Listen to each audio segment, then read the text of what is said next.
Good evening. This evening at approximately 9 p.m., federal agents breached a storage locker in Salem, New Hampshire, in search of Claudio Neves Valente, a Portuguese national we believed shot and killed two Brown University students and an MIT professor in Brookline, Massachusetts. Federal agents found Neves Valente dead from a self-inflicted gunshot wound. The United States Attorney's Office in Boston, Rhode Island, Connecticut, and New Hampshire have been working throughout the day to establish probable cause to charge Neves Valente. Earlier today, the U.S. Attorney's Office in Massachusetts filed a criminal complaint under seal detailing the chain of events over the past 6 days, including information that led us to today's search of the storage locker in New Hampshire. This is what we learned during this multi-jurisdictional investigation. Neves Valente studied at Brown University in Providence, Rhode Island on an F-1 visa around 2000 to 2021. He eventually obtained legal permanent resident status. Previously, he attended the same academic program as the MIT professor Nuno Loureiro in Portugal between 1995 and 2000. Although Neves Valente appeared to reside in Florida, between November 26th and November 30th of this year, he rented a hotel room in Boston. On December 1st, he rented a gray Nissan Sentra with Florida plates from a car rental agency in Boston. That same day, he drove to the vicinity of Brown University, where his car was observed intermittently between December 1st and December 12th. On December 13th, Neves Valente entered an auditorium on Brown University's campus during a study session and began shooting at students, killing Ella Cook and Mohammed Aziz Umarzokov, and injuring 9 others. Between December 13th and December 14th, Neves Valente returned to Massachusetts. On December 15th, he murdered MIT professor Nuno Loureiro at Loureiro's home in Brookline, Massachusetts. At some point while he was in Massachusetts, he switched the plates on the Nissan Sentra to an unregistered plate out of Maine. Immediately following Professor Loureiro's murder, Neves Valente drove to a storage facility in Salem, New Hampshire, where he had rented a storage unit in November of this year. Since the December 13th shootings at Brown and the December 15th shooting in Brookline, state, local, and federal law enforcement officials have been working hand in hand around the clock to identify the shooter and prevent him from inflicting further harm. I have said this before and will continue to believe when law enforcement agencies work together, crimes are solved and the public is protected. The information we provided to you tonight would not be possible without the dedicated men and women of law enforcement in multiple districts throughout New England, including the FBI, ATF, HSI, the U.S. Marshal Service, Massachusetts State Police, Rhode Island State Police, Providence Police, Brookline Police, and the Brown University Police. In addition, prosecutors from the Rhode Island Attorney General's Office and the Norfolk County District Attorney's Office, and federal prosecutors from Rhode Island, New Hampshire, and Massachusetts all contributed to this result. I also want to thank Attorney General Pam Bondi for her support in coordinating the federal response. Questions? Can you tell us anything about his motive and the 2 sets of victims and how they might be related, how he might be related to them? That is not information that we can share right now, but as soon as that information becomes available, we will share that with the public. Are you able to say anything of what led you to link the 2 crimes, perhaps initially? Can you repeat the question so we can hear you? Yes, the question was how were we able to link him to the 2 crimes? So investigators identified the vehicle that he had rented in Boston and then drove to Rhode Island. And he was seen, the vehicle was seen outside of Brown, and there was security footage that showed a person who resembled him. There was financial investigations that were going on in the background that linked him not only to that car, but also to the hotels that he had rented, and the car that he had used to not only drive to Rhode Island, but then back to Boston. And then there was the security footage that captured him within a half mile of the professor's residence in Brookline. And there is a video footage of him entering an apartment building in the location of the professor's apartment. And then later that evening, he is seen about an hour later entering the storage unit, wearing the same clothes that he had been seen wearing right after the murder. So you have an extensive video canvas as part of this investigation that leaves you no doubt. This is the evidence we have right now. We are coming to you tonight because the federal complaint was unsealed, and we wanted to provide you with the information and to assure the public that law enforcement collectively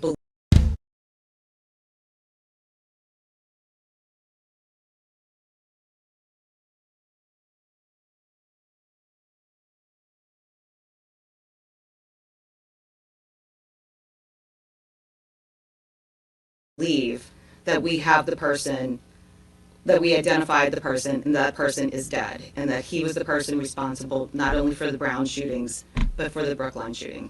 Can you speak to, before the self-inflicted gunshot wound, was there any interaction between law enforcement and, or let's say, like, any words exchange or anything like that? No, when investigators went into the storage facility tonight to execute the federal search warrant, he was dead. Do you think he entered there this evening? No. He entered an hour after what happened in Brookline. Yes. And do you know how long that storage, did he rent that? Like how long? Our understanding from the financial investigation is that he had rented a storage facility at the location in Salem, New Hampshire in November. Can you confirm whether or not he used the same weapon in the Brown shooting as he did in the MIT shooting? Ballistics investigation was ongoing and has not been completed at this time, so we're not going to comment on that.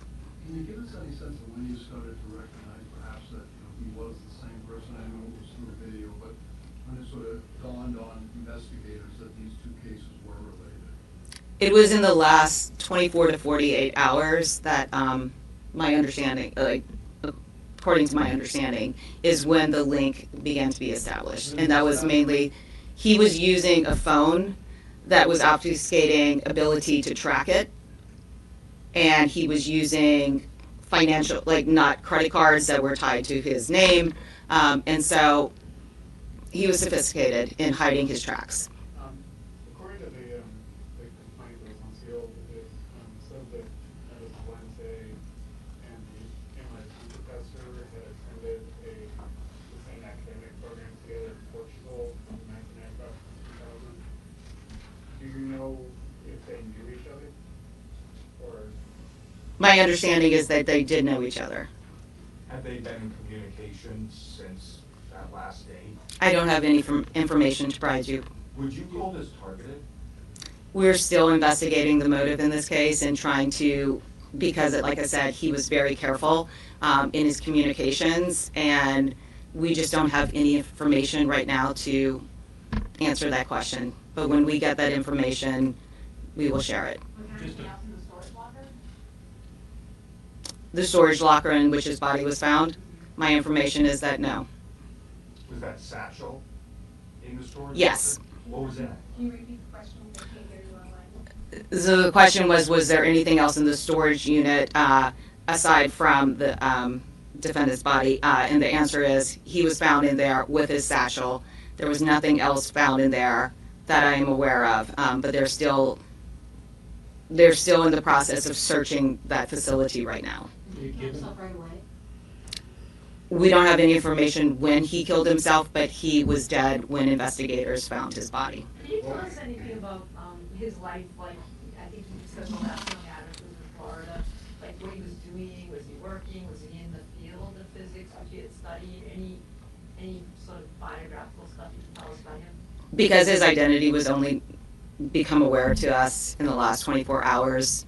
I can't provide you with any of that information right now, but I'm sure once we have a full understanding of what he has been doing, where he has been, aside from the time when he entered into New England in November, we will provide that information. Besides the MIT professor, did you know any of the victims at Brown University personally? We have no information that he knew any of the victims or anyone who was at that auditorium on the night that he went in and killed. Have you been able to find anything about when he did attend Brown, whether there were any issues, if he was there briefly, was he kicked out, you know? That information hasn't been provided to us yet. Given what you see on the video of the MIT professor's home, is there any doubt that he was the intended target of the killing? The information that I know, and again, the investigations are going to continue to be able to provide you with all the answers that you are asking, is that there was no doubt that he was the intended target. What was inside that satchel? That is information that is still being, the investigators are still on the scene right now conducting that investigation, and we haven't received information as to what was in the satchel. Was there any suicide note? No information right now.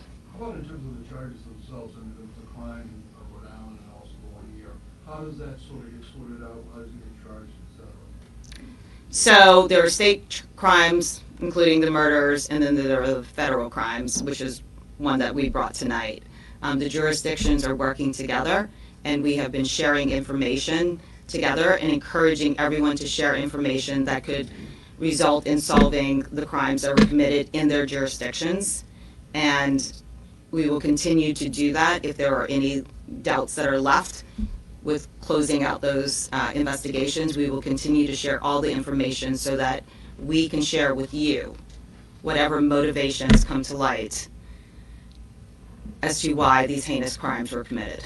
And are you confident, I guess maybe that's not the right word, but do you believe that he acted alone, or is there any evidence that anyone else was traveling with him when he came here?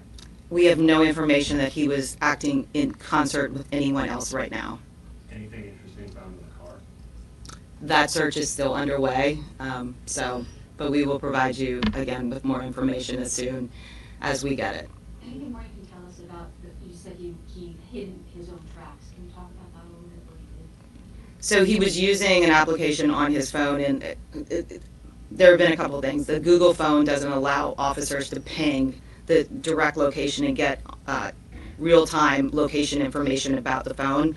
There was also beliefs that he was using SIM cards that were possibly European SIM cards that are carried through a provider in the United States but does not provide real-time information about tower connections. And the car? The vehicle, he rented, we have video of him renting the car at Enterprise here in Boston. And the fake plate from Maine was just... We haven't figured out now where he got that plate from. It was an unregistered plate in Maine.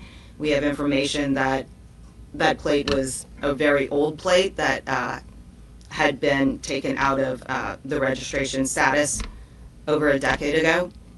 When his body was found, can you just describe what he was surrounded by? Can you just paint the picture as to what was in that unit?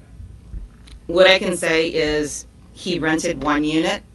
His body was found in a unit that was not occupied, and there was nothing else in there from what I have heard, but this is information that I was getting an hour or two ago from agents who were conducting the searches there. When we get further information, the information will be made public, including in the returns for the search warrant that we obtained this evening. Was he living in it effectively since after the Brookline incident? I have no information right now as to the unit that he had actually rented. The tactical teams were there to search, and they were obviously concerned that there could be booby traps or other types of security issues. And so when they noticed that that storage unit was still locked from the outside, it was clear that he couldn't be inside. And so they started searching the abandoned or the non-occupied units with the approval of the management, and that is when they found the body right next door. I know that you haven't had much time. Does he have any sort of criminal record that you know of at this point in time? We are not aware of any criminal record in the United States. Do you have any information on his life in Florida? What he did, what he did? My understanding, it was South Florida. I know that they know the address, but nothing has been made public about that yet, and I'm assuming that there will be searches. Profession, he did, what he did, Delmore? I have no information. And just to be clear, did he fly up from Florida for this, you think? Did he travel from Florida? Again, the motive, and we have information of his being in New England throughout 2025, but once we get the information about why he came up here, what drove him to be up here, we will share that with the public. And any question on how long he had been a lawful permanent resident of the US? I don't have that information. Well, I mean, the only two ties that you have, or can talk about now, is he went to Brown and he went to this graduate school with the professor in Portugal. I mean, those are the only two ties that you can talk about now in terms of their relationship. That is correct right now. Is it graduate school or undergrad? Whatever it was, I'm sure it's enough. They were in school. Thank you. Question? Do you know if he was in contact with anybody either before coming to New England or after he got here? That is not information that we have to share right now. Just one more. Do you know, did he have any contact with anybody else, besides, the rental, the hotel, in his travels? That is information that I don't have to share with you right now. There's one question. Yeah, go ahead. Is there, there was been some reports on social media by this, saying that a man who was homeless and was sort of living in at Brown was the one who sort of saw him and thought he was suspicious and took his plate number and then was urged by other people on Reddit to make sure he reported it. Is that true? You say there was a witness, but is his account true that he's the one that helped break this or gave a crucial tip? How would you describe that? We did receive information from a witness who encountered him after the Brown shooting and gave information that was very helpful to the investigation and in identifying Neves Valente. You're gonna get the 50,000? We'll let you know. Did he say